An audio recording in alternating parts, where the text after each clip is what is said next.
Existe uma matéria de física que a gente vai trabalhar agora, que ela é uma matéria pensável, ou seja, não depende de nada.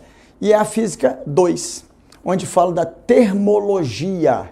O que é a termologia? É a ciência que estuda as trocas de calor entre os corpos e o que ocorre devido a essas trocas de calor. Tais como é que eu meço, aliás, o que é temperatura, o que é calor, como que eu meço a temperatura, como que eu meço o calor, o que é necessário para que haja troca de calor e o que ocorre com o corpo quando ele recebe calor. Ele dilata, ele aumenta o seu grau de agitação, ele aumenta a sua energia interna, se for uma parte de gás. Então, nós vamos começar a trabalhar agora com a Física 2 e ela é dividida em quê? Em termologia. Essa termologia ela é dividida em termometria, que é a medições de temperatura, onde você vai entender as escalas termométricas, o que é temperatura e como que eu faço a conversão de uma escala na outra, Celsius, Kelvin, Fahrenheit, né? Depois nós vamos falar na parte de dilatação térmica. Se um corpo recebe calor, a sua temperatura aumenta, estou falando de um corpo sólido e líquido, e ao aumentar, aumenta o grau de agitação e a separação entre as moléculas aumenta, fazendo com que o corpo cresça. Então, galera, aí vem a calorimetria, que ela vai estudar o quê? Como é que eu meço a quantidade de calor, o tipo de calor que eu tenho. Você sabia, você aprende na calorimetria que quando você recebe calor, duas coisas ocorrem. Quais são? Ou muda a temperatura do corpo e não muda o estado físico, ou muda o estado físico e não muda a temperatura. Aham! Mas você sabia que isso é só em sólidos e líquidos? Porque se eu for para gás, você pode receber calor, você não altera o seu estado físico e não altera a temperatura. Como é que é, professor?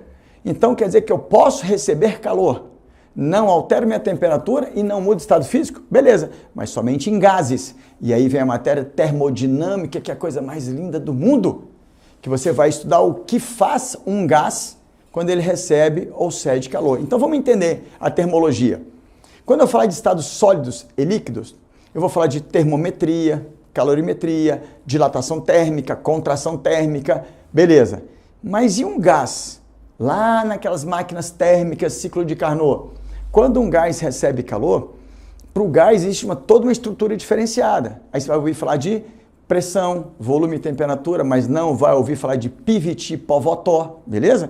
Então, segue comigo aí, a gente vai se divertir. Nós vamos trabalhar agora com na parte de termologia. Vou dar um tempinho, vou colocar tudo no quadro, já a gente volta com tudo bonito, tudo lindo aqui.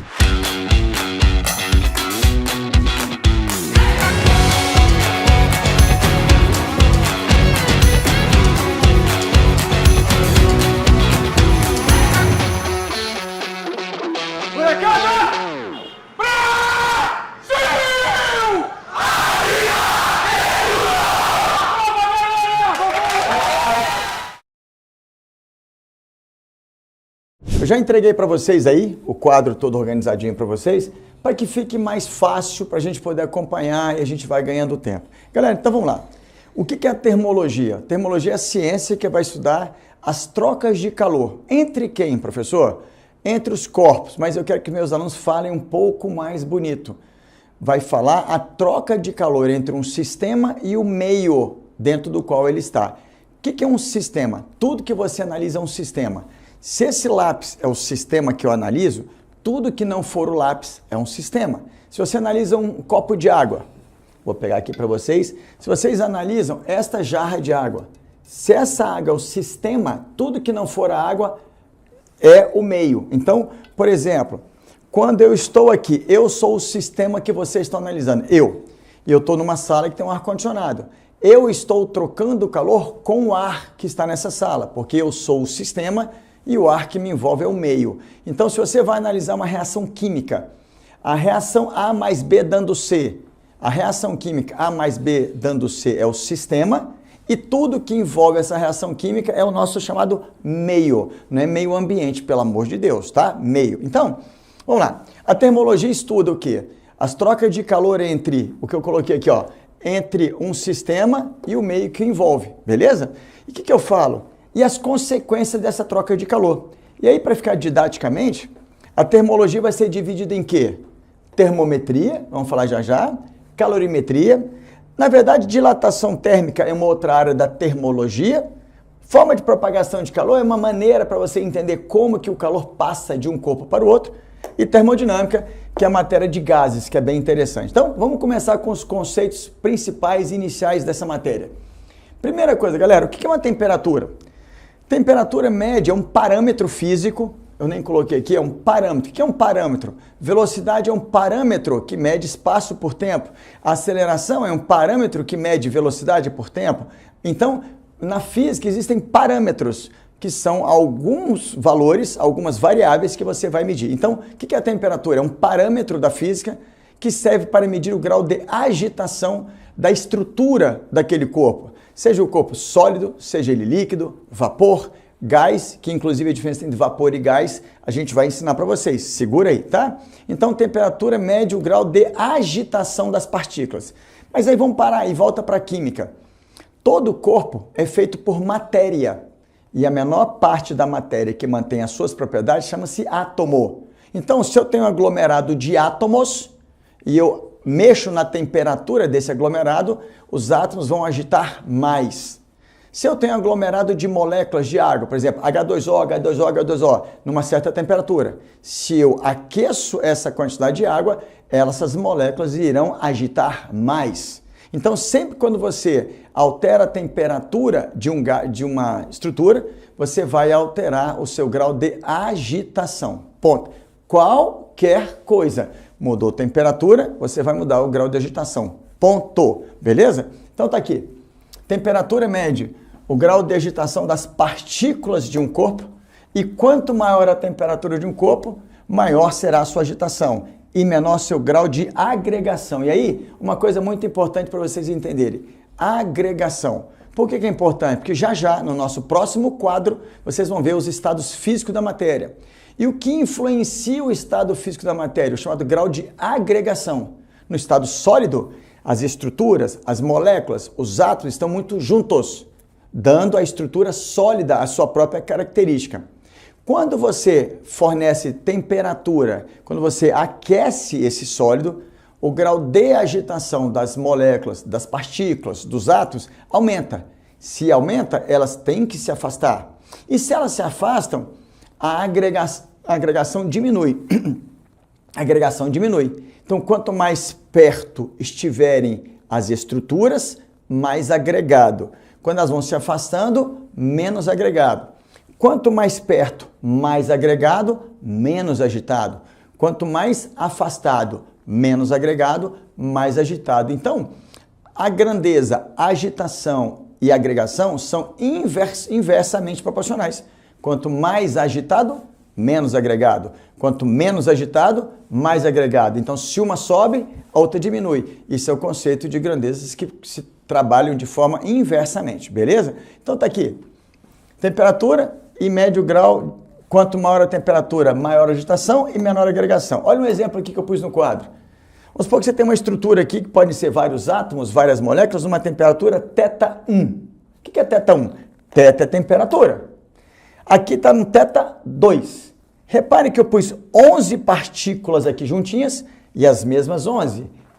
Eu não errei, tem 11, quer ver? Ó? 1, 2, 3, 4, 5, 6, 7, 8, 9, 10, 11. Aham!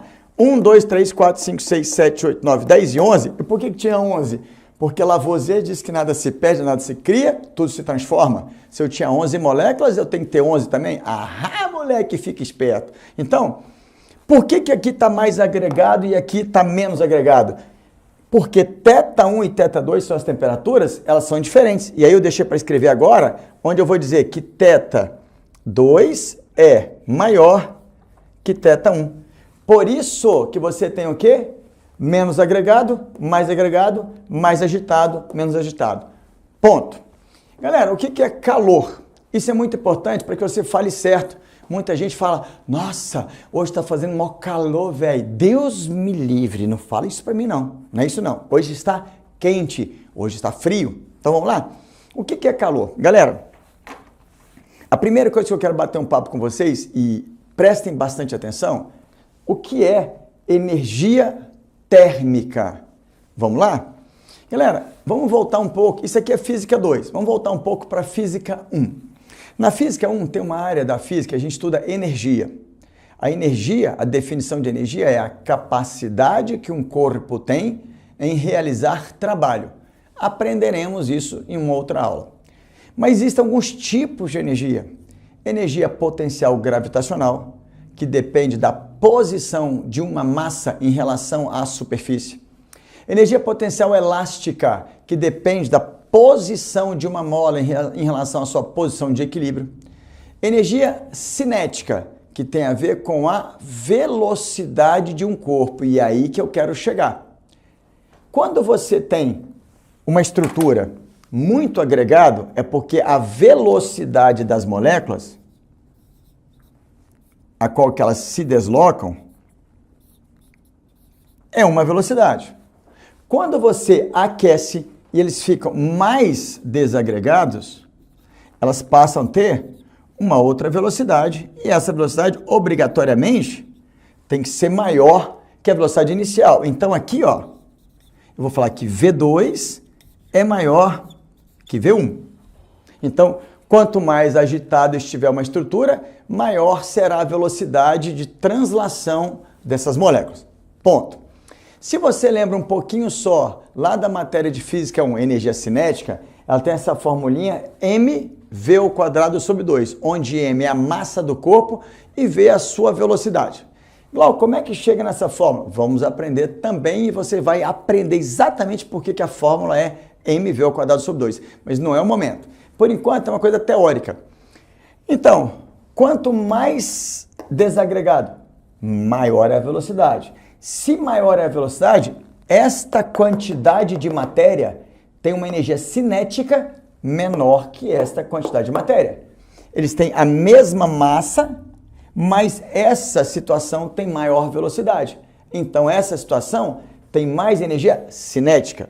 E se eu somar a energia cinética de cada uma dessas partículas do corpo, a somatória dessas energias cinéticas, de uma forma bem simplificada, chama-se de energia térmica do corpo.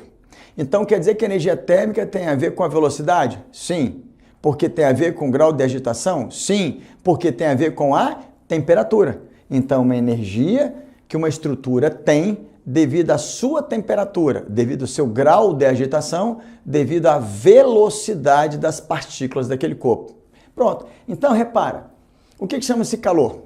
É o fenômeno da transferência de energia térmica de um corpo de maior temperatura, ou seja, maior agitação, maior velocidade, então maior energia cinética, para o de menor temperatura. Menor temperatura, menor agitação, menor energia cinética, menor energia térmica. Então o calor flui naturalmente, espontaneamente. Tica lá para a tua prova.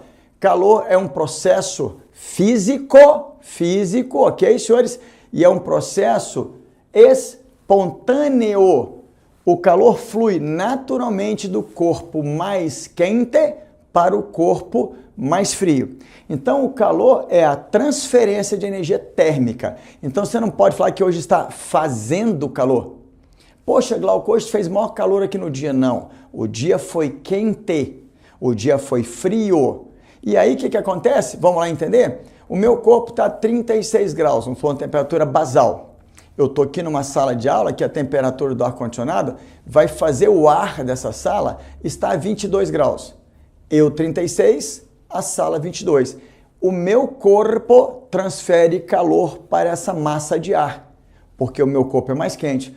Por isso você começa a sentir frio, porque você está perdendo o calor, sua temperatura diminui e aí você começa a ficar com frio. Por isso, quando você fica muito tempo numa sala que tem o ar-condicionado, invariavelmente você vai começar a sentir um certo desconforto, porque você vai sentir o seu corpo perdendo o calor. E isso nós vamos falar já para vocês de novo. Então, repetindo, temperatura, médio grau de agitação das partículas de um corpo. Quanto maior a temperatura, maior a agitação, menor a agregação. Ponto. Calor, energia térmica. Térmica que transita, passa, vai de um corpo para o outro. Qual? Do corpo mais quente para o corpo mais frio. Ponto final. E o que é energia térmica, de uma forma muito tranquila? É a somatória de todas as energias cinéticas das partículas de um corpo. Se eu tenho 11 partículas, mv ao quadrado, mv ao quadrado, mv ao quadrado, a somatória de todas essas energias cinéticas me dá a minha energia térmica. E por uma coisa que empiricamente foi testado, empiricamente é observação, teste, análise, eles perceberam que se eu ponho um corpo quente e um corpo frio, o corpo quente diminui a temperatura e o corpo frio aumenta a temperatura, para que assim atinja o equilíbrio térmico. Olha só, o que vamos continuar aqui, galera? Está aqui primeiro a exemplificação do que eu falei de calor. Por que o calor está fluindo do corpo A para o corpo B? Espontaneamente, porque a temperatura do corpo A é maior que a temperatura do corpo B. Então, de novo, calor flui do corpo A para o corpo B. Lembrando que a simbologia de θ é de temperatura. θA maior que θB. Porém, com a troca de calor, a temperatura do corpo A vai diminuir e a temperatura do corpo B vai o quê? Aumentando. Até que, se eu permitir, atinjam o equilíbrio térmico. Não adianta que o A vai diminuir, o B fica maior, daqui a pouco o B passa para o A, esse negócio não vai acabar nunca. Então o A diminui a temperatura e o B sobe e chega aqui quando as duas forem iguais, se eu permitir que as trocas de calor ocorram até mesmo atingir o equilíbrio térmico. Por quê? Se eu põe uma pedra de gelo dentro de um copo de água, a água está 25 graus Celsius e a pedra de gelo está menos 10.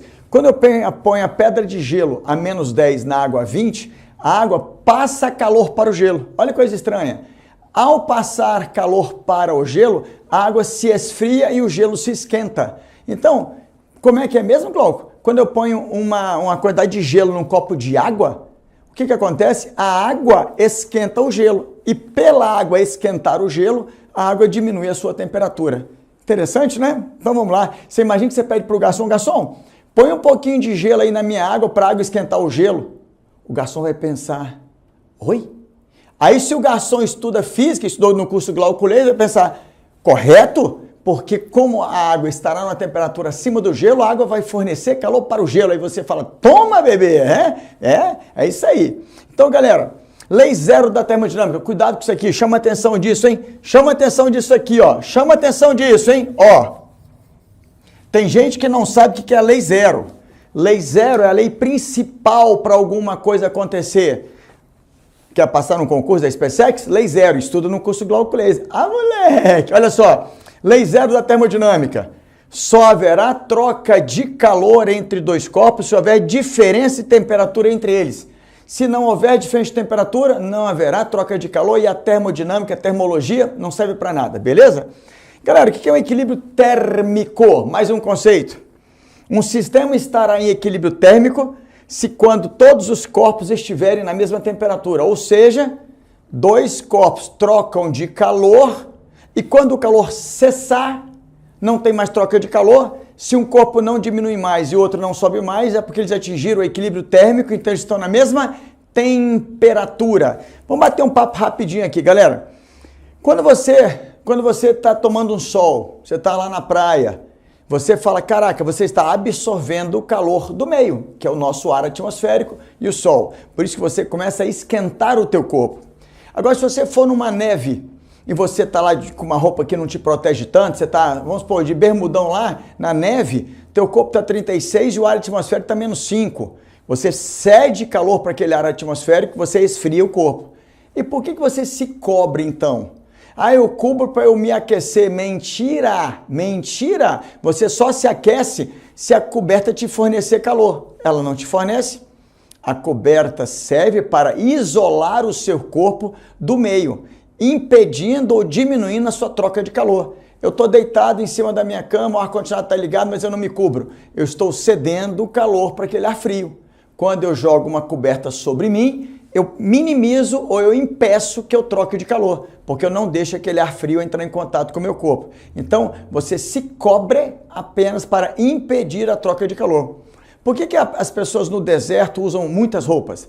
Durante o dia, a roupa que o cara põe no deserto é para impedir que o calor entre, que lá fora está 60 graus e o corpo dele está 36. Então, ele prefere se enrolar todo, mas não põe a roupa preta que tu vai cozinhar, põe uma roupa branca para refletir parte dos raios solares, Porque ele não permite que o calor venha para dentro do corpo. Então ele tenta manter uma temperatura menor do que os 60 graus. Você vai ficar só uns 38, 40 naquela roupinha, uma sauna top.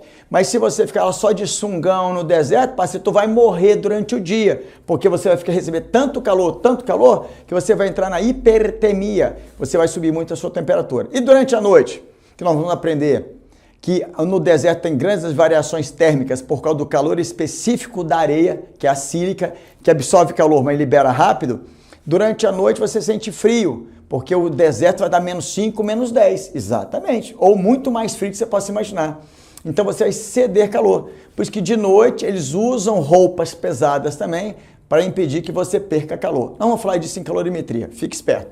Bom, galera, quando um sistema atingir o equilíbrio térmico, cessará a troca de calor. Ou seja, isso vem dizer, de novo, ratificando que a lei zero da termodinâmica é: só haverá troca de calor entre dois corpos se tiver diferença de temperatura.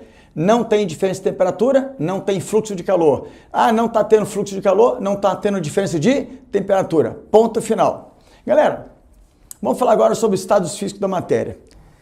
Um detalhezinho só. Façam na casa de vocês um detalhe. Eu vou pôr a mão aqui no quadro. Ó, quando eu ponho a mão aqui no quadro, você fala: nossa, o quadro tá frio. Mentira. Você não tem terminação nervosa no teu quadro. O que você sente é a sensação térmica na palma da tua mão. A minha mão tá 36. O quadro tá uns 25. Quando eu ponho a mão no quadro, a minha mão que está 36 cede calor para o quadro. Então eu sinto a palma da minha mão esfriar. Por isso você tem essa sensação de frio na tua mão. O que eu quero dizer com isso? Vocês não sentem a temperatura de nada que você toca. Absolutamente nada. Como é que é, Glauco? Exatamente, você sente a sensação da troca de calor entre a tua pele e o objeto que você troca. Se você coloca a tua mão numa panela que acabou de sair do fogo, não faz em casa não, tá? Senão você vai dizer que o titio Glauco machucou você. A mamãe esquentou um pouco a panela, aí você encostou a mão na panela e tirou a mão porque queimou, ou esquentou um pouco. A panela está a 70 graus, sua mão está a 36. Quando você põe a mão na panela, passa calor da panela para tua mão. Você sente a palma da tua mão esquentar, aí você tira. Então você não sente a temperatura dos objetos que você toca. Você sente a sensação da troca de calor. Se você puser a tua mão encostada na outra mão, talvez você não sinta nada, porque os dois estão na mesma temperatura. Mas se eu colocar a mão sobre esta parede, a minha mão vai ceder calor. Quando eu levar essa mão para a minha bochecha, eu vou sentir que a mão está fria. De novo, é porque a bochecha está 36 e a mão cedeu um pouquinho de calor, está 34. Eu vou sentir uma diferença aqui na minha mão, beleza? Então fique esperto, você não sente a temperatura de nada que você toca. Você sente a sensação térmica na sua pele dessa troca de calor. Fica a dica do tio Glauco. Agora, galera, estados físicos da matéria. Vamos lá? Galera, os estados físicos da matéria, vamos bater um papinho aqui? Estado físico da matéria e suas transformações, ok? São ligadas ao estado de agregação da matéria. Quanto mais agregado, eu estou no estado sólido. E quanto menos agregado, eu estou lá naquele outro estado chamado vapor ou gás. Qual a diferença de vapor ou gás? Você vai saber já já. Então, os estados físicos da matéria têm a ver com as mudanças de agregação. E aí, vale um detalhezinho. Qual a diferença entre transformação física e uma transformação química? Isso aqui é muito simples. As minhas meninas Julinha e Clara, que o papai ama demais, já sabem tudo. Então, se vocês tiverem alguma dúvida, pode perguntar. Mas lembra que a minha filha de 11 e de 13 já sabe, beleza? Fica a dica. Agora lá, o que é uma transformação física? Quando você rasga uma folha de papel, ela continua sendo papel. Não alterou a propriedade do papel. Transformação física. Se você pega um pedaço um pedaço de madeira e quebra, continua sendo madeira. Quando você pega o gelo e derrete, era água no estado sólido, fica água no estado líquido. Não alterou propriedade química nem nada, apenas o estado físico. Ponto. Então, transformação física, quando as propriedades da matéria não são alteradas. Então, estados físicos não é propriedade. Propriedade é ponto de ebulição, fusão, se tem ligação iônica, covalente, tipo de átomos, que tipo de ligação, beleza? E o que é uma transformação química? Um exemplo, queimar uma folha. Você queima uma folha, você consegue ter a folha de volta? Não, porque a folha ao ser queimada liberou calor, transformou em cinza, a folha sumiu. Oxidação do ferro. Quando o ferro oxida, porque ele cede elétrons. Quando ele cede elétrons, a estrutura da matéria já ficou diferente. Então você alterou as propriedades químicas da matéria, transformação química. Digestão alimentar. Você pega as substâncias em cadeias maiores e rompe. Você rompe aquelas cadeias. Você tem o ATP, adenosina trifosfato, virando adenosina difosfato com mais fosfato. Aí você libera a energia que tem nessas ligações, que é o que faz aquecer a água do seu corpo, que é o que faz você ficar quentinho. Como é que é, Glauco? 95% daquilo que você come não é para matar a tua fome. Ué, é para quê? É para que a ruptura das ligações químicas que tem lá dentro liberam calor para que aqueça a água do teu corpo. Por isso nós somos seres homeotérmicos que mantemos temperatura basal constante. Essa dica fica para depois, porque se tivesse biologia, titio também daria aula para SpaceX. Ah, moleque! Então vem cá. E agora, transformação em química, quando há mudança nas propriedades da matéria. Simples como eu já falei. As mudanças de estado físico da matéria são exemplos de transformações físicas, ou seja, a fusão, vaporização, liquefação, solidificação e a nossa sublimação são exemplos de transformações físicas. Galera, muita gente acha que sabe tudo isso. Então, vamos ver se vocês sabem realmente. Tá aí. Primeiro, eu quero que vocês vejam o seguinte. Quais são os 3 estados físicos da matéria? Nós temos sólido, líquido, representado por essa gota bem grandona, e nuvenzinhas de vapor aqui dentro. Mas espera aí, vapor ou gás? Já nós vamos discutir isso. Então, olha para esse desenho, galera. Estado de agregação grande, estado de agregação intermediário e mínimo estado de agregação, moléculas todas afastadas. Então, espera aí. Se aqui o estado de agregação era grande e aqui é pequeno, é porque a temperatura aumentou. Se a temperatura aumentou, passar do estado sólido para o estado líquido, eu necessito ganhar calor, receber calor do meio. Ou seja, alguém precisa fornecer calor para o estado sólido para que ele comece a fundir e virar o estado líquido. Então, repara, o que é uma coisa endotérmica ou endoenergética? Tá? Endoenergética. Vou pôr até aqui embaixo em vermelho para vocês, ó. Endoenergética, ó. Endoenergéticas. Por que endoenergéticas? Porque essa transformação de sólido para líquido, que chama fusão, ocorreu com absorção de energia térmica.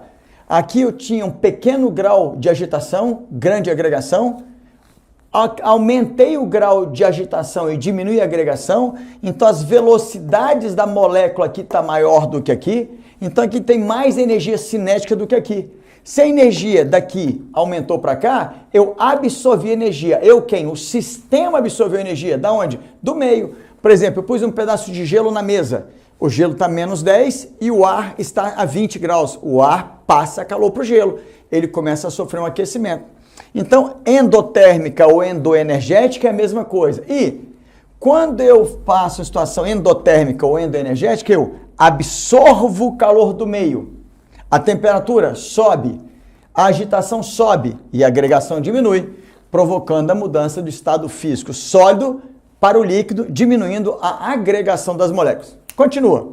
Agora você continua fornecendo um certo calor para a água, por exemplo. A água já está líquida. Você começa a fornecer calor, fornece calor. Daqui a pouco você percebe a água mexendo. Nós vamos aprender isso que são as correntes de convecção. Mas no momento você tem que entender que a água está mais quente. Por ela estar mais quente, ela aumentou o seu grau de agitação e diminuiu de novo o grau de agregação. Ó, as moléculas estão mais afastadas. E aí, nesse caso, de novo, eu absorvi calor. E se eu absorvi calor, eu estou de novo com uma transformação endotérmica ou endoenergética. Temperatura sobe, agitação sobe e agregação diminui. Então, mais uma transformação endotérmica. Então, a fusão, que é a passagem do sólido para o líquido, e a vaporização, que é a passagem do líquido para o vapor, são procedimentos endotérmicos. Mas aí, Glauco, vamos bater um papinho? Diferença entre gás e vapor. Vamos fazer aqui rapidinho. Qual a diferença entre os dois, entre gás e vapor? Que muita gente não sabe dizer. Muita gente não sabe dizer. A pessoa fala uma besteira e não sabe sustentar. Primeira coisa, galera, vou dar uma malandragem. Malandragem, fica esperto.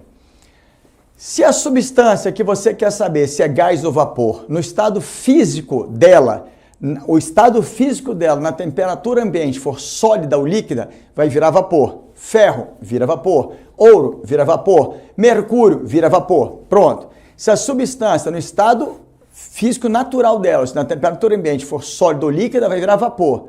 Mas, Glauco, e quando você fala oxigênio, você já fala gás? Quando você fala nitrogênio, gás. CO2, gás. Gozado. Qual é o estado físico do oxigênio na temperatura ambiente 25 graus Celsius? Não é sólido, não é líquido, então ele é um gás. Por isso que eu estou pondo aqui vapor ou gasoso. Então, por isso que o estado de menor agregação pode ser o gasoso ou vapor, dependendo da origem do estado físico natural. Hidrogênio. O hidrogênio a 25 graus Celsius, eu respiro o hidrogênio, então ele é um gás. Eu não mastigo, eu não engulo o hidrogênio, ok? Então, malandragem, se você quiser saber se uma substância no estado de menor agregação é vapor ou gás, malandragem, pergunte qual é o estado físico dela na temperatura ambiente. Mas isso é dica. Agora, a maneira mais elegante. Quer ver? Segura aí. Galera, agora vamos pensar as outras transformações.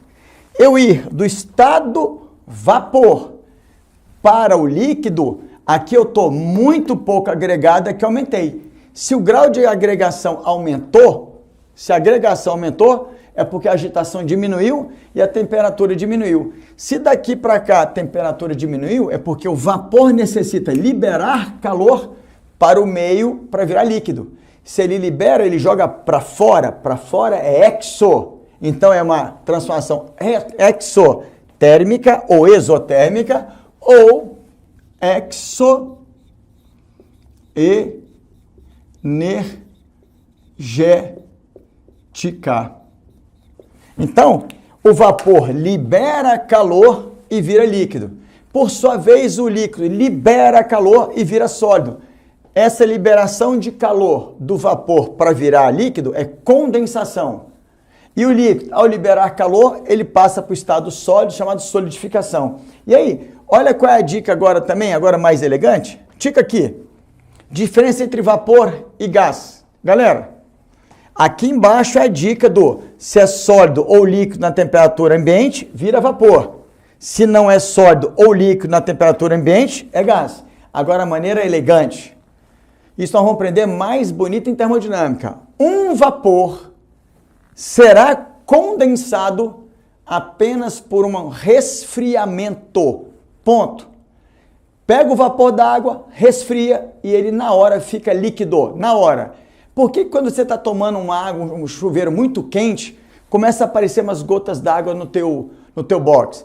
Porque o vapor, ao encostar com o vidro, o vapor que está, sei lá, uma temperatura bem mais alta, encontra com o vidro que está a temperatura menor. O vapor cede calor para o vidro e ao ceder calor ele já liquefaz, criando aquelas gotas d'água que vão escorrer no box do teu chuveiro ou na sauna ou em outro lugar que estiver muito quente, beleza? Agora, olha o gás.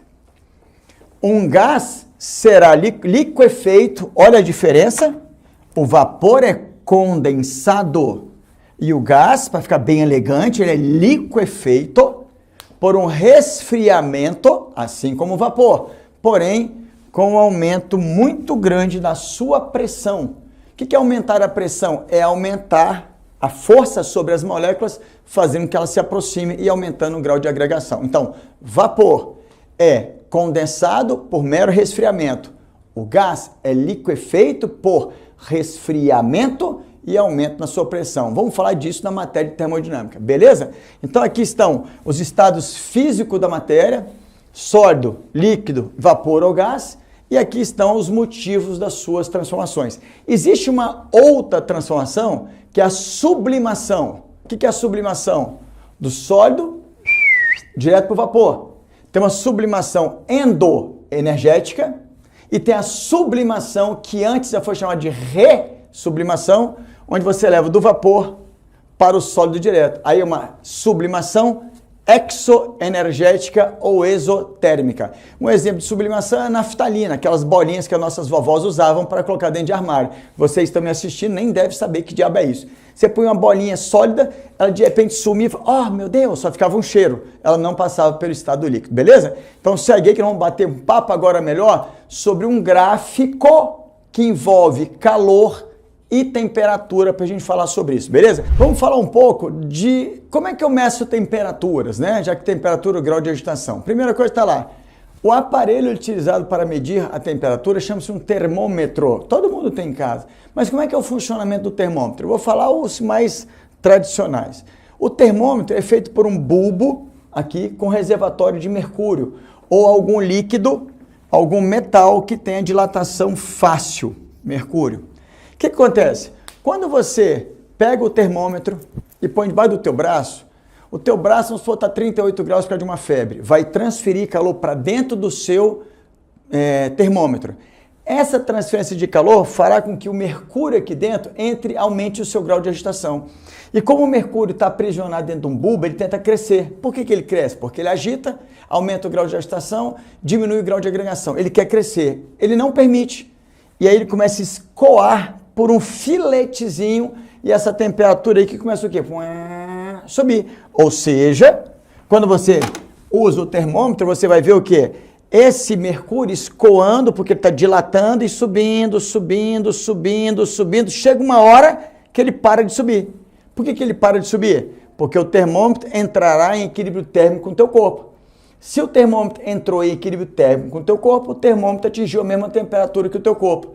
Se atingiu a mesma temperatura que o teu corpo, não aquece mais o termômetro, não aquece mais o bulbo, não aquece mais o mercúrio não muda mais o seu grau de agitação e para de dilatar. Quando ele para de dilatar, isso aqui para de subir e neste momento você acaba fazendo uma leitura aqui de uma temperatura, beleza? Pronto. Então o termômetro, ele na verdade mede a temperatura de equilíbrio entre o aparelho, o termômetro, e o corpo que foi colocado. Na verdade, é praticamente a temperatura do corpo, porque quando o termômetro recebe calor do corpo, não vai ser uma quantidade tão grande a ponto de diminuir a temperatura do corpo e mascarar a temperatura que o termômetro vai utilizar. Então, o termômetro mede a temperatura de equilíbrio entre ele e o corpo. Ponto final. Agora, que leitura que eu vou ter aqui, galera? Qual é a leitura que eu vou ter aqui?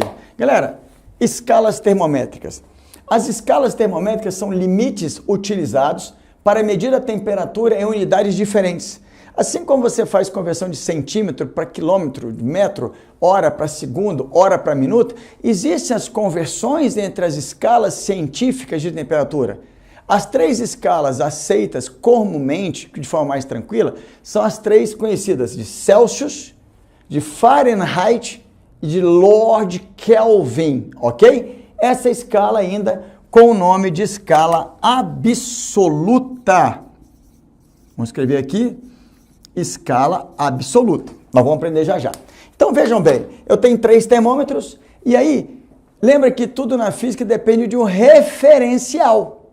Como é que você vai medir as escalas termométricas? Primeira coisa, nós vamos colocar os termômetros nas substâncias, na primeira coisa, no seu ponto de fusão, naquela hora que o gelo ou o sólido está derretendo para começar a ir para o estado líquido. Nesse momento, vamos descobrir o primeiro valor de referência do seu termômetro, que é o nosso chamado ponto de fusão, que é o ponto de virada do sólido para o líquido. Esse ponto é extremamente importante. Se você quiser fazer a escala sua escala em casa, você vai fazer a escala que você quiser, mas você vai ter que marcar 2 pontos, o ponto de virada do sólido para o líquido e o do líquido para o vapor, que é o nosso chamado ponto de ebulição. Então é importante que você faça isso. Então, o que Celsius fez, o que Fahrenheit fez, e eu vou explicar melhor o que Kelvin. Como eu estou pondo essas bolinhas aqui, senhores, bolinhas, repare que não tem bolinha no Kelvin, porque não é padrão, uma coisa padronizada é uma coisa inventada. Kelvin mede exatamente o grau de agitação das moléculas de um gás, a força com que ele faz contra as paredes. Então, Kelvin mede exatamente a agitação. Os outros são padronizados. Alguém inventou e assim aceitou. Por que você chama fulano? Por que eu chamo Glauco? Porque minha mãe quis e meu pai aceitou. Porque meu pai quis e minha mãe aceitou. Mas eu chamo Glauco por uma definição. Então, o que Celsius estabeleceu como seu ponto de fusão? Ele estabeleceu como 0 graus na escala Celsius. 0, a bolinha para dizer alguém quis assim, todo mundo aceitou. E a escala Celsius também é chamada centígrada, porque ele dividiu essa ponto de fusão, a ebulição, em 100 partes iguais. Então, o ponto de ebulição para a escala Celsius é de 100 graus Celsius e o ponto de fusão. Ponto final. Fahrenheit fez o dele. Eu acho que ele imaginou o seguinte: qual a idade do cachorro que eu tenho? 32 anos. Cachorrinho velho pra porra. E aí ele definiu que o ponto de fusão para a escala dele é de 32 graus na escala Fahrenheit. Repare que tem a bolinha. E ele lembrou da idade da sogra dele, que não morria. E aí ele marcou aqui, tá? Era quase uma múmia. Marcou aqui, ó, 212 graus Fahrenheit. Mas deixa eu corrigir. A minha sogra, por exemplo, é a melhor sogra do mundo. Fez a minha esposa. Então, toda sogra é um espetáculo. Então, não fique chateado se a sua sogra é uma múmia. Mas ela é uma pessoa muito querida sempre. Fez a sua esposa, lembra disso? Então, tá aqui. Mas aí, Kelvin fez o seguinte. Isso aí eu vou dar uma explicação bem legal. Kelvin, quando você fala Celsius, Kelvin mandou um zaps para Celsius. Celsius, quer dizer que é 0 graus Celsius o seu ponto de fusão? Aí Celsius falou, mas quem tem 0 não tem nada, 0. Eu falei, quer dizer, não tem grau de agitação? Isso deu uma quebrada. O que Fahrenheit fez? Ele estudou profundamente os gases e ele percebeu o seguinte: eu quero medir exatamente a temperatura na qual a molécula do gás para de andar dentro de um recipiente. Se a molécula para de andar, é porque a molécula tem grau de agitação 0. Seria um 0 absoluto. Então fica aí. O que o Fahrenheit, o que o Kelvin fez? Vamos lá? Ele mediu o seguinte: qual é o grau de agitação real das moléculas de um gás? Ponto. O que ele fez? Ele pegou um gás numa certa temperatura, mediu a sua pressão. Vamos falar disso na matéria de termodinâmica, mas só para vocês entenderem um pouco. Aí o que ele fez? Ele diminuiu de 1 grau Celsius a temperatura daquele gás. Ele percebeu que a pressão diminuiu de 1,273 avos. Aí ele diminuiu agora de 2 graus Celsius e a pressão do gás diminuiu de 2,273 avos. Então, peraí, a cada grau Celsius que ele diminuía, a pressão do gás diminuía de 1,273 avos. Então, o que ele entendeu? Peraí, se eu estabelecer, o que vai ser o 0 Kelvin? É quando não tem pressão nenhuma, porque a molécula do gás não anda mais nada. Então, peraí, se no 0 Kelvin a pressão é 0, para eu atingir até esse ponto de fusão aqui, ele vai estabelecer de que maneira? Preste atenção. Ele vai chamar aqui de 273 Kelvin, porque ele percebeu que a cada grau Celsius caía de 273 a pressão. Para a pressão atingir 0, ele subiu 273 partes para chegar nisso. E aí ele percebeu que o 0 Celsius provocava uma realidade de 273 Kelvin. Baixou de 1, vai baixar de 1,273. Para eu zerar a minha temperatura no Kelvin, eu precisaria abaixar de 273 partes. Ah, Glauco, eu não entendi. Então você vai aprender isso em termodinâmica. Decora. Kelvin definiu que o 0 Celsius, na verdade, era 273 Kelvin. E os 100 graus Celsius, ele estabeleceu... Opa, errei, pus no lugar errado, desculpa. Ele estabeleceu 273 Kelvins e aqui ele estabeleceu 373 Kelvin. Glauco, eu não entendi direito essa explicação. Não tem problema, na matéria de gases vocês vão aprender bonitinho isso, tá? Então, peraí, vamos voltar para cá. Ponto de fusão. Então, vejam bem, nós temos, para você definir um termômetro e poder trabalhar com as suas escalas termométricas e as suas conversões, você vai gravar. 0 a 100 é o nosso Celsius. De 32 a 212 é o nosso Fahrenheit. E o Kelvin 273 até 373. Repare que não tem bolinha, porque não é padronizado. Porque se você atingir o 0 Kelvin, não há pressão do gás. Se não há pressão, a molécula não anda. Se ela não anda, parou. Glauco, me explica uma coisa que me disseram por que eu nunca vou atingir o 0 absoluto. Vamos lá? Na estrutura atômica, vou só fazer um desenho aqui rápido, você tem o núcleo e os elétrons estão girando aqui. O núcleo é positivo e o elétron é negativo.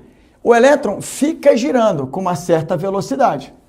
Então o elétron só não cai para dentro do núcleo, apesar de ter uma força elétrica aqui, porque ele está girando.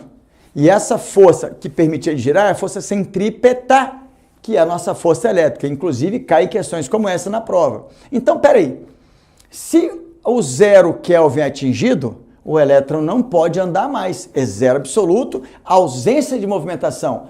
Se o elétron não anda mais, ele deixa de girar. Se ele deixa de girar, some a força centrípeta.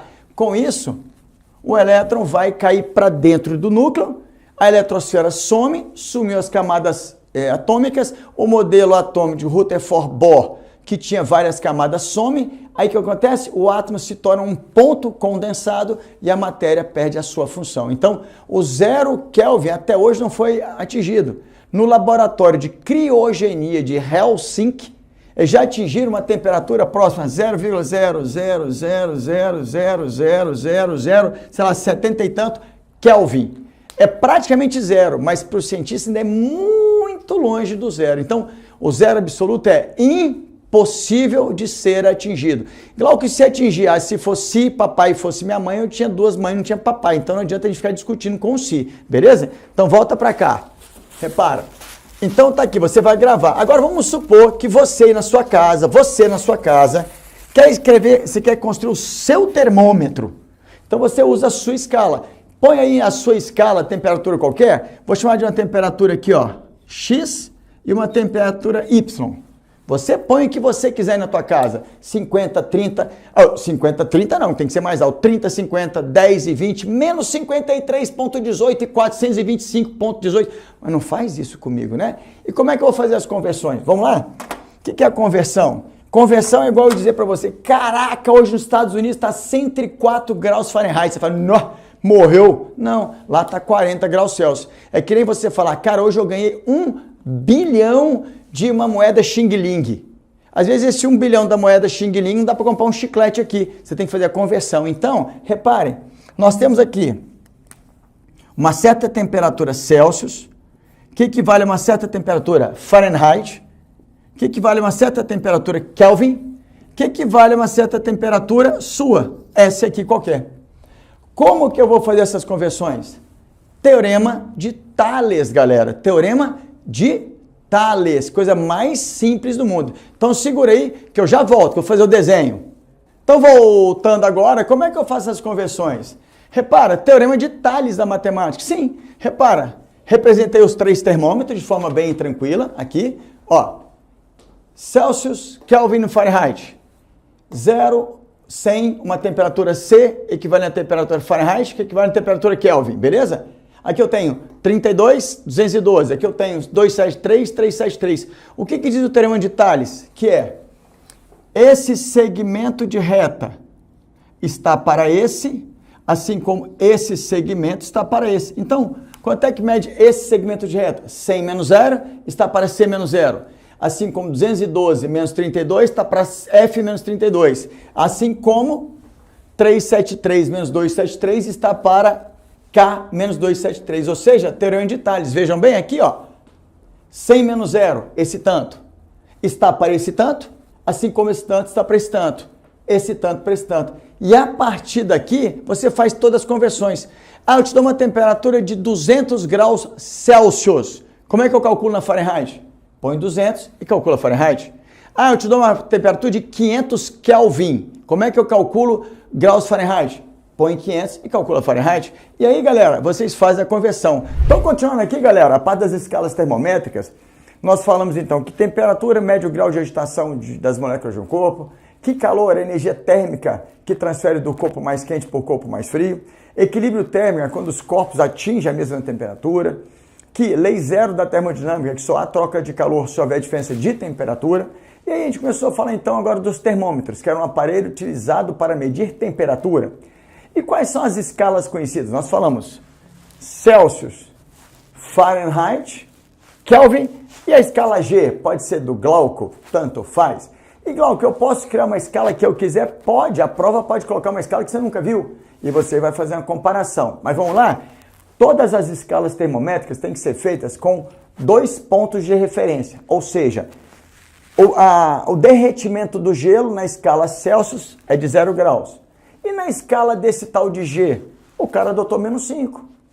O ponto de ebulição é 100, desse cara é 40. Então, repare, essas linhas vermelhas são os nossos pontos de referência, que a gente chama do ponto de ebulição e do nosso ponto de fusão.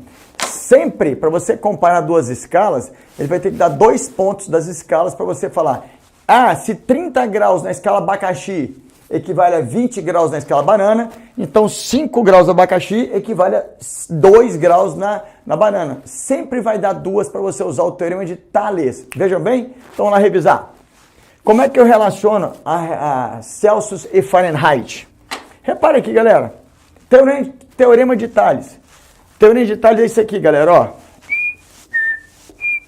X, Y, Z e T. O que é o teorema de Thales? X está para Y, assim como Z está para T. X mais Y está para X, assim como Z mais T está para Z. X mais Y está para Y, assim como Z mais T está para T. Faça como quiser. Então, vejamos, olha só.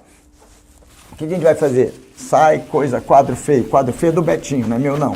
Ó, chupa Betinho. Olá, olha só, galera. O que você vai entender aqui? Quanto é que vale este tamanho aqui, ó?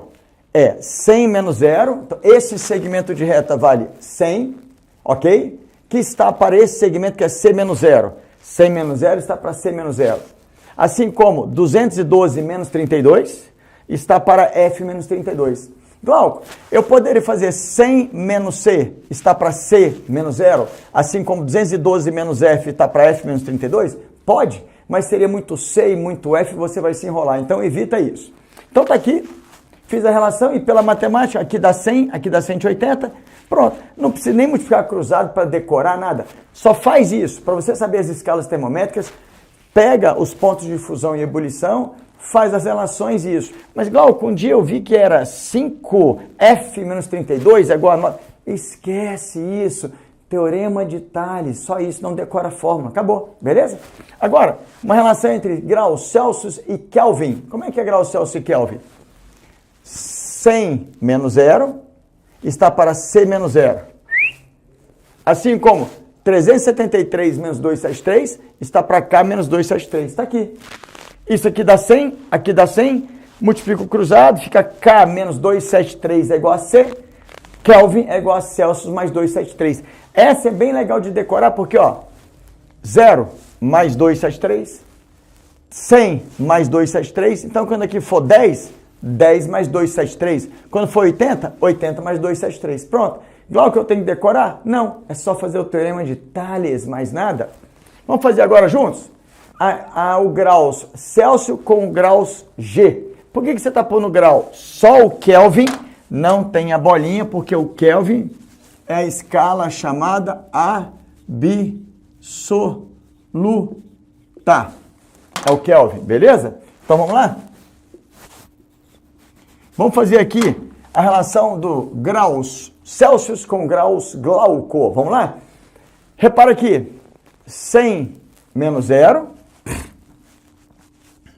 100 menos 0 está para C menos 0, C menos 0, assim como, vamos para agora a escala G, 40 menos 5,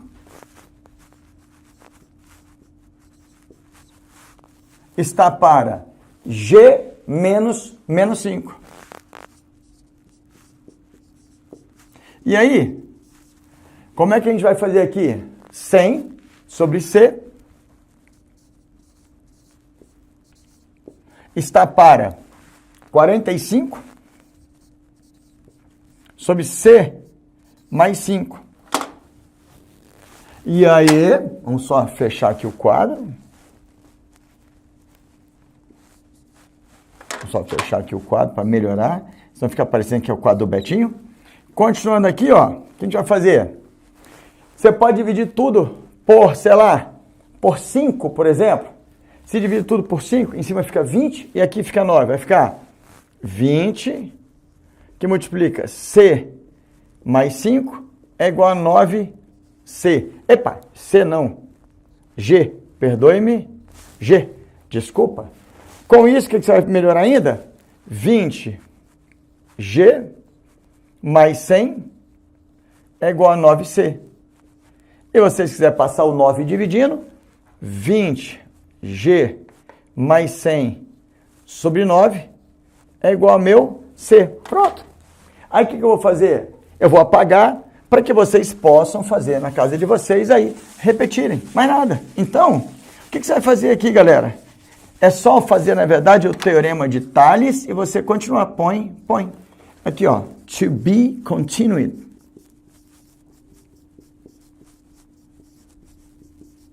Pronto. Então, galera, qualquer relação... E logo, para que serve isso? Vamos supor?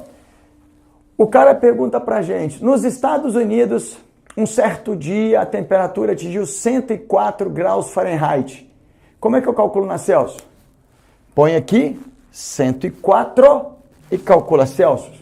Ah, teve um dia que no Brasil deu 32 graus Celsius. Quanto é que é isso na escala Kelvin? Põe 32, soma com 273, tem Kelvin.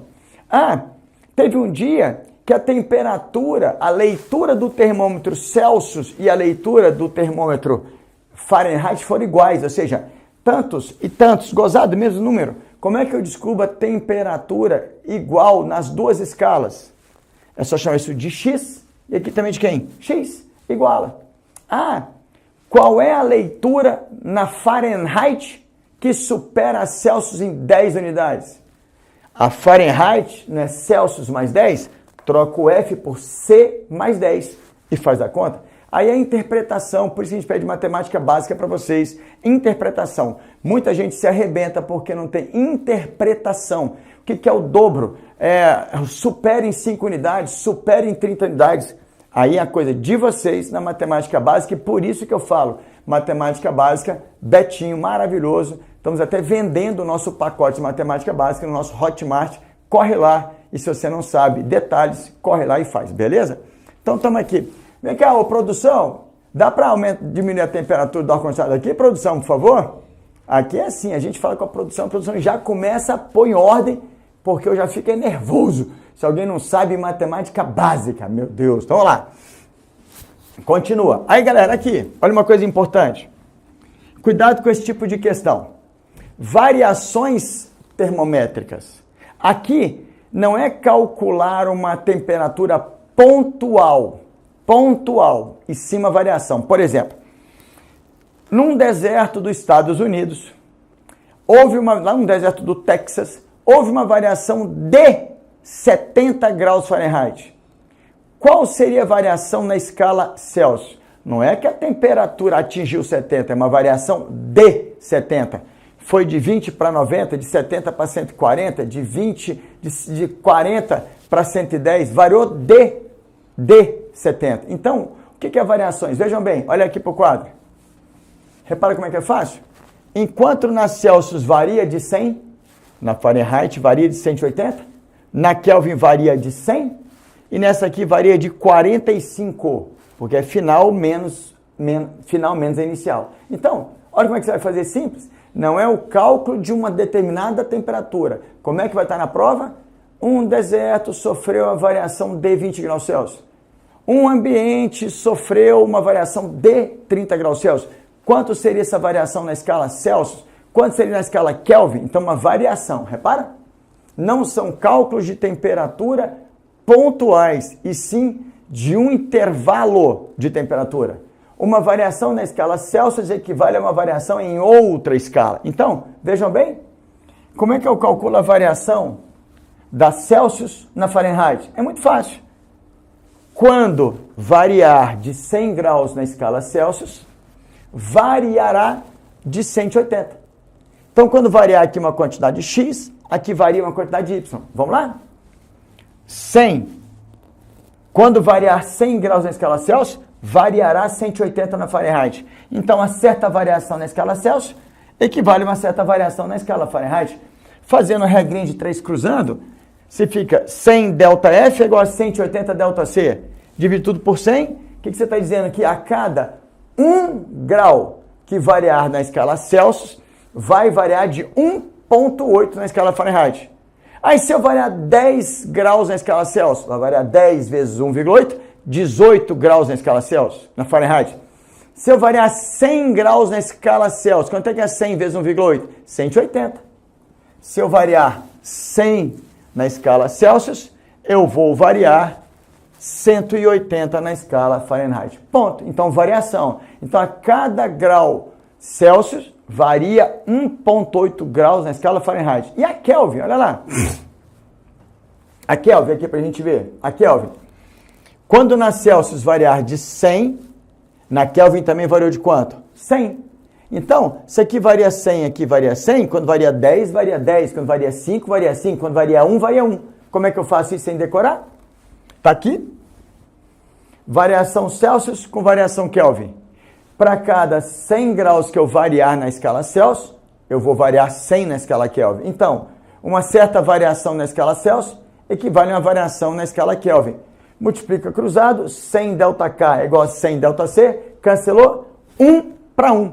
Se você percebe que uma temperatura variou num laboratório de 20 kelvins, variou de 20 graus na escala Celsius. Glauco, por que isso é importante? Porque nas próximas matérias de termologia, como dilatação, vai envolver variáveis, variação da temperatura. E essa variação, dependendo do nosso calor específico, o calor latente, ou até os coeficientes de dilatação linear, superficial e volumétrica, eu posso necessitar que a escala da variação seja em graus Celsius, em graus Fahrenheit ou até mesmo em Kelvin. Então o cara fala lá que uma variável está na função Fahrenheit, mas ele te dá na prova a variação em Celsius.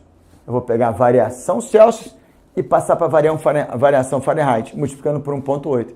Então, isso que eu estou falando é de extremada importância para levar para os outros locais. Vou contar para vocês uma questão simples e rápida. Quando eu coloco lá exercícios de prova, são os exercícios que eu gosto, que vão cobrar. Então, exercício bem básico, esse aqui. Cálculos de temperaturas pontuais em escalas diferentes. Ou seja, um tipo de questão clássica. Olha lá. Qual a leitura idêntica na escala Celsius e Fahrenheit? Ou seja, qual é a leitura que eu vou ter nas duas escalas com o mesmo número? Mais 10, menos 10, mais 50, mais 50. O que eu vou ver? Repara. Primeiro passo, sempre, atenção, sempre. Primeiro passo, montar a equação das escalas, a equação de conversão das escalas. Glauco, como é que eu faço? Desenho o termômetrozinho na escala Celsius e desenho o termômetrozinho na escala que você quer. Ponto de ebulição, ponto de ebulição, ponto de fusão, ponto de fusão.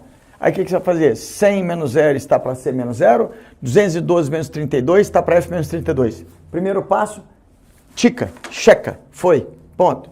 Sempre nessas equações de termometria, descobrir as equações, ponto. Agora vamos lá? Segundo passo, utilizar os dados da questão. Qual é o dado? Qual a leitura idêntica na escala Celsius e Fahrenheit? Significa que a escala Fahrenheit, graus Celsius, vai ser igual ao Fahrenheit, que eu chamei de uma leitura X. Ou seja, eu vou nesta equação trocar o C e o F por um único valor. Valor o quê? X. Pode pôr C e C, F e F, X e X, põe a mesma variável.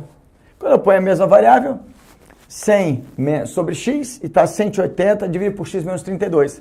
Pronto. A partir daqui, álgebra, faz a álgebra e chegou no valor menos 40, ou seja, menos 40 graus Celsius equivale a menos 40 graus Fahrenheit. Pronto. Só isso.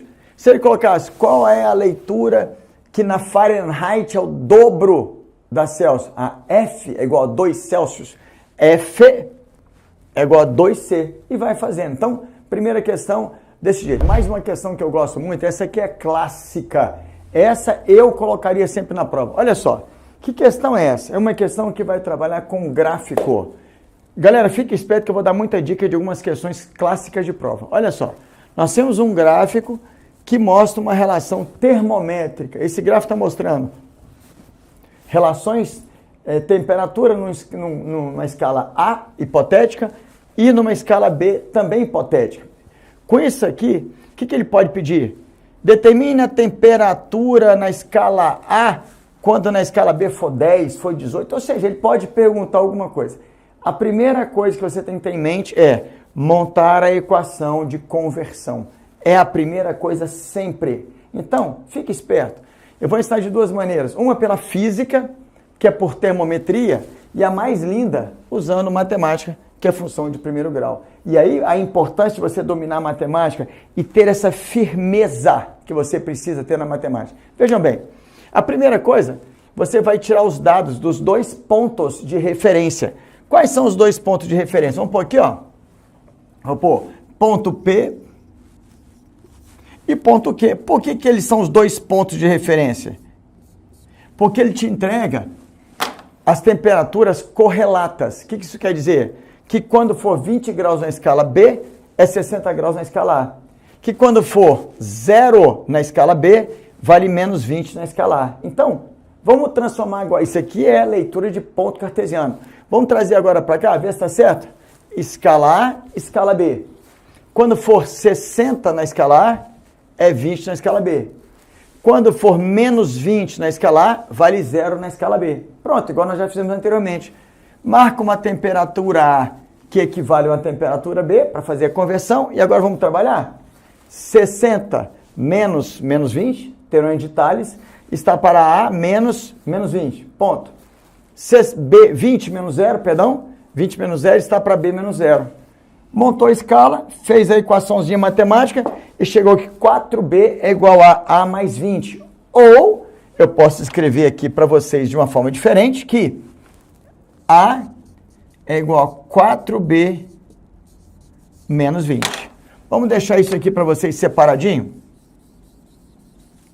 Então, aqui está a escala de conversão aqui. Ou seja, vamos ver se está certo? Quando for na escala B, 20. 4 vezes 20 dá 80. 80 menos 20, 60. Quando for 0 na escala B, 0 vezes 4 dá 0 menos 20, menos 20. Morreu, beleza? Agora, vamos lá. Primeira maneira, trabalhei só com física, mas aí que está. Para você dominar a física, você necessita mandar bem na matemática sempre, sempre, sempre. Vamos trabalhar agora? Isso aqui é um segmento de reta. Ou uma reta, uma semi-reta, que começa aqui, mas ela pode descer. E se isso aqui é uma reta, o gráfico dessa reta é uma função de primeiro grau. Então vejam bem, eu vou trabalhar agora com essa questão, trabalhando com função de primeiro grau. O que é uma função de primeiro grau? Y é igual a quem? AX mais B. Aqui está Y é igual a AX mais B. Onde, se vocês estão estudando, o A é o coeficiente angular e B é o coeficiente linear. Lembrem, isso aqui é a matéria de Física 2, é necessário que você saiba mais coisas. Então, isso aqui é para aqueles que mandam bem. Aqui é para o menino que aprendeu termometria. Aqui, mais avançado, quem domina a função. E aí, se eu tenho uma equação de primeiro grau, uma função de primeiro grau, uma reta é definida por dois pontos. E eu tenho o ponto P, que pertence à reta R, e o ponto Q, que também pertence à reta R. Então, vejam bem, se o ponto P pertence à reta R, quando x for 20, o y vale 60. Troquei o y por 60 e o x por 20. Montei uma equação. Agora, se Q pertence a R, quando x for 0, o y é menos 20. O x é 0 e o y é menos 20. O x é 0 e o y é menos 20. Só substituir. Montei uma segunda. Com isso, eu já descobri que B é igual a quanto? Menos 20. Se o B é menos 20, eu ponho lá menos 20. 60 com menos 20, 60 mais 20 dá 80. 80 por 20 eu tenho 4. Então o A vale 4 e o nosso B vale menos 20. Quando eu montar a equação, o que vai ter? O A é 4, então vai ficar Y igual a 4 x menos 20. Montei a equação. Está aqui. Mas olha uma coisinha. Aqui não está x e não está y. Porém, quem é que está no eixo do x? O b. E quem está no eixo do y? O a. Então, onde tem a leitura b, eu troco por x. X. 4x menos 20. E onde tem a, eu ponho y. Olha que coisa curiosa. Y é igual a 4x menos 20. Igualzinho aqui. E quando eu cheguei aqui agora, se eu estou pensando com função de primeiro grau, eu troco o y pelas leituras que estão na escala A e o x pelas leituras que estão na escala B. Conclusão, o que eu tenho aqui, senhores? Y é A e o x é B. A é igual a 4b menos 20, 4b é igual a mais 20, e eu chego na mesma resposta de qualquer maneira. Então, o que você pensa? Por que são clássicos? Você pode fazer pensando na física ou pode fazer pensando em matemática. E tem até outra maneira, se você quiser fazer, mas eu posso mostrar rápido. Para quem domina na matemática, olha só o que é o coeficiente angular. O coeficiente angular é a tangente desse ângulo, que é a mesma coisa da tangente desse ângulo. Cateto oposto, que mede 80, cateto adjacente, que mede 20. Tangente desse ângulo, 80 por 20, dá 4. Está aqui o 4. Coeficiente angular, 4. E essa reta corta o eixo do y no menos 20. Coeficiente linear. Troca por 4, troca por menos 20, acabou a questão. E agora, ó, vamos começar um tópico novo chamado forma de propagação de calor. Já que você entendeu que temperatura é o grau de agitação das partículas de um corpo e calor, energia térmica que se transita do corpo mais quente para o mais frio, está na hora de entender como é que é, quais são as maneiras que o calor transfere de um corpo para o outro, beleza, galera? E não precisa de contato, nadinha disso. Existem 3 formas. Lembra que calor é uma energia, então quais são as 3 maneiras de se propagar a energia de um corpo para o outro? Condução, convecção e radiação. Muito fácil. A condução, galera, é quando vai de corpo para corpo, de molécula para molécula. Você pega uma barra de ferro e põe no fogo. Aqui o fogo esquenta, aumenta o grau de agitação, que agita outra molécula e pega na minha mão e queima. E onde você vai perceber a maior parcela de condução de calor por convecção? Onde a matéria tiver maior agregação. Por isso, preferencialmente em sólidos e líquidos. Nos vapores e gases, difícil, 1, 2, 3% da parcela de calor que vai passar por aquele corpo é por condução. Então, preferencialmente em sólidos e depois em líquidos. Praticamente no gás e no vapor você não percebe a propagação de calor por condução. E, obviamente, se passa de partícula para partícula, necessita de meio material e não pode ocorrer no vácuo. Ponto final, beleza? Agora, galera, convecção, essa aqui é bem interessante. A convecção é aquilo que você faz quando você aquece uma água na sua panela. Vamos entender? Você põe uma panela cheia d'água para aquecer. Quando você aquece, primeiro a chama esquenta a bundinha da panela, que por condução passa da parte externa da panela para a parte interna. Por condução ainda, você esquenta todo o metal e aí a água começa a ser aquecida. A parte de baixo da água, ela sofre um aquecimento mais rápido. Essa parte de baixo da água, ela dilata. Por quê? Porque dilatação faz aumentar o tamanho e os espaços entre as moléculas. E densidade, que é uma grandeza entre massa e volume, se o volume aumenta, mas a massa da água não vai mudar, a água de baixo, que fica mais quente, fica menos densa. Ela sobe naturalmente. A água de cima, que estava mais fria, ela vai descer. E a água começa a mexer ali dentro. Essas correntes são chamadas correntes de convecção, que são movimentação de massas fluidas. Fluidos, não é sólido, beleza? Cuidado com isso, tá? Então, movimentação de massas fluidas de diferente densidade. Líquidos, gases ou vapores. O ar-condicionado que está aqui em cima, por que ele está em cima? Ele puxa o ar quente, o mais quente está em cima. Então, lembre, numa sauna, a parte de cima é mais quente, porque o ar quente sobe e o ar frio desce. Então, por que você tem um ar-condicionado em cima? Ele puxa o ar quente, ele engole esse ar quente, resfria o ar quente e joga o ar frio. Como o ar-condicionado tem que estar em cima, porque ele joga o ar frio e o ar frio pesado desce. Não põe o ar-condicionado na parte de baixo. Então, ar-condicionado em cima. As nossas geladeiras, tá? Sabe aquela geladeira da vovó? Aquela da vovó que você deve ter na sua casa, na sua avó? Que é uma porta só, você abre e dentro dessa porta tem uma portinha de plástico. Aí você abre a portinha de plástico, tem lá um gelo. Gelo eterno. Tem uma forma de gelo lá que está existindo lá tem 80 anos. Se você derreter, tem lá um picolé válido até 1815, ou seja, a validade dele. Então, aquela geladeirinha, aquela parte de cima é o nosso congelador. Então, quando você abre uma geladeira e fecha, você aprisiona o ar quente. O ar quente sobe, ele é resfriado dentro da geladeira e desce. As geladeiras mais modernas têm uns filetes ao redor da geladeira toda de um gás freon, um gás frio. Então, quando você abre a geladeira e aprisiona o ar quente na geladeira, esse ar quente é todo resfriado e vai descendo para a parte de baixo. Então, a parte de baixo da geladeira seria mais fria. Por isso que algumas geladeiras têm uma parte de vidro lá embaixo, onde você põe verduras, e não deveria pôr verdura lá embaixo, porque lá é mais frio, a verdura pode congelar. Então, vejam, o que são as correntes de convecção? Movimentação de massas fluidas de diferente densidade.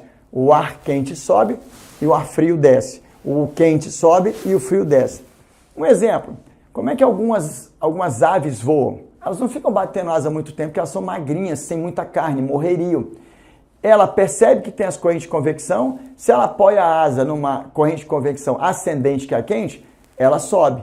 Se ela apoia a asa na corrente de convecção fria, ela desce. Por isso que alguns aviões levam solavancos num voo. Às vezes ele está voando e pega correntes ascendentes, quentes, e correntes descendentes frias. Isso dá alguns tipos de trepidações que vocês chamam de turbulências dentro do voo. Beleza, galera? Então, corrente de convecção, movimentação de massas fluidas, ocorre em líquidos e gasosos, não ocorre em sólidos. O quente sobe e o frio desce. Ponto. Beleza? Galera, e se tem movimentação de massas, uma coisa que eu não falei, é a única que é o transporte de matéria e também de energia, porque calor é energia. A condução só transporta energia, mas não conduz matéria. Você não põe a parte da barra de ferro para caminhar e pular no seu dedo, não é? Então, na convecção ocorre a movimentação de massas fluidas. Então, eu transporto tanto a energia, que é o calor, quanto a massa. A massa quente sobe, beleza? E se essa não ocorre no vácuo porque precisa de meio material, essa também não ocorre porque precisa de fluidos que vão mexer. Então, não ocorre no vácuo, não ocorre no vácuo. Então, necessita de uma que ocorra no vácuo, chamada irradiação. Por qual maneira o calor do Sol chega na Terra? Por irradiação. Ondas eletromagnéticas, que você vai aprender mais para frente em física. Então, irradiação, transporte de calor por ondas eletromagnéticas. Não necessita de meio material, portanto, é a única que ocorre no vácuo. Pronto, vala. Convecção, transporte de partícula para partícula, condução de partícula para partícula, convecção, fluido quente sobe, fluido frio desce, e radiação, ondas eletromagnéticas, que não necessitam do meio material. Ponto. Aí vem um detalhezinho legal. Olha a garrafa térmica. Vamos pôr aqui agora o nome. Garrafa térmica. Garrafa térmica.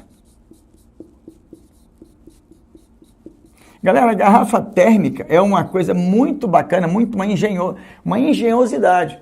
Você tem aqui uma tampa, aqui está o líquido aqui dentro, você tem dois cascos, o casco de fora e o casco de dentro. Essa parte que eu achorei é um ar rarefeito entre a parede de fora e a parede de dentro. Geralmente é um ar muito rarefeito, próximo até mesmo ao vácuo, tá? E você tem aqui dentro uma parede espelhada. Se você já olhou para dentro de uma garrafa térmica, você vê um espelho. Mas o que você foi fazer olhando para a garrafa térmica, parceiro? Ah, você nunca olhou? Olha lá a garrafa térmica, caraca, tem um espelho lá dentro. E por quê? Quando você abre a tampa, o que acontece? Os vapores sobem. Porque aqui eu esquento esse ar fica quente. Se eu abro essa tampa, o ar quente sai e o ar frio entra, esfriando o meu líquido lá dentro. Então, a tampa existe para impedir ou minimizar a convecção, que é o quente sair e o frio descer. Aquele famoso que a tua mãe grita, quem deixou a garrafa aberta e esfriou? É porque o quente subiu e o frio desceu, beleza? Agora, por que tem a parede espelhada? Porque as ondas de calor vão bater no espelho e vão voltar para dentro da garrafa. Aqui você tem uma onda de calor que sai, bate no espelho e volta. A onda de calor sai, bate no espelho e volta. Então a parte espelhada é para impedir ou minimizar a irradiação. E está faltando a condução. Se eu fosse um casco simples, quando eu ponho a mão na garrafa, o meu calor iria para dentro da garrafa e iria esquentar o líquido. Ou, se eu ponho a mão numa garrafa de café, o café está 80 graus, passaria calor para minha mão e queimaria minha mão. Então, a verdadeira garrafa térmica, quando você põe a mão nela, você não sente se ela está quente ou fria. Se a tua garrafa térmica que você comprou, você põe a mão, ela está friazinha, bebê, ou você põe a mãozinha, ela está quentinha de café, corre lá na loja, te enganaram, essa porra não é garrafa térmica, beleza? É só uma garrafa. Então, o que acontece? O casco duplo, tendo o vácuo no meio, é que ele impede a condução, ou seja, eu esquento o espelho, mas o espelho não conduz até a parte de fora. Então, o vácuo que tem no casco duplo é para impedir a nossa condução. Então tá aí, galera, as 3 formas de propagação de calor, e com isso a gente fecha essa parte também de forma de propagação de calor. Como isso cai na prova? Cai geralmente isso, falando de teoria. Existe um detalhe na parte de condução térmica, que é aquela forma de propagação de calor de partícula para partícula, que eu gosto sempre de colocar. É uma área pouco explorada pelos concursos, mas os meus alunos camisas pretas sempre sabem. A lei de Fourier. Fourier é um físico que, por empirismo, o que é empirismo? Teste, aprendizado, testou, errou, acertou, analisou variável, aumenta, diminui. Ele criou a lei da condutividade térmica, a lei do fluxo de calor através de um corpo, ok? Esse corpo tem uma espessura, esse corpo tem uma área que o calor vai atravessar. Então, entenda o seguinte, você tem aqui uma parede, pensa que uma parede, de um lado eu tenho a temperatura T1 e do outro lado eu tenho a temperatura T2. Vou até colocar aqui um desenhozinho mais bem trabalhado, tá? 2 temperaturas. Repare que aqui tem o fluxo de calor, vamos colocar aqui para cá, assim, ó, calor.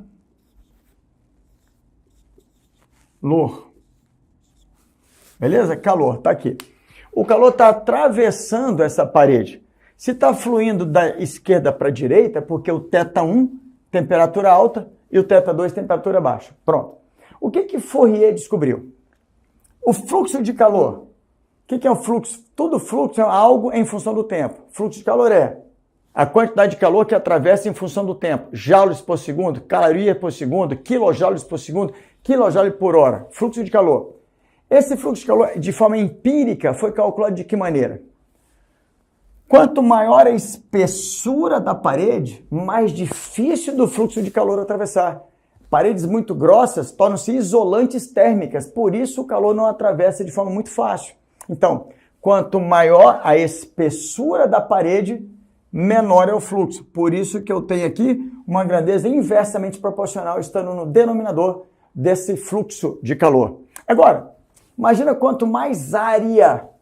Você tem uma parede que tem uma janela desse tamanho ou uma janela muito grande. Quanto maior a janela, mais fácil do fluxo de calor passar. Ou se você está numa sala que tem uma parede de igual o tamanho desse quadro e do outro lado está muito quente, toda essa parede transfere calor aqui para dentro. Mas se eu estou num quarto menor com a parede menor, menos área para o calor atravessar. Por isso que quanto maior esta área, maior a região de transferência de calor. Por isso que aparece aqui, ó, quanto maior a área, maior o fluxo de calor, beleza?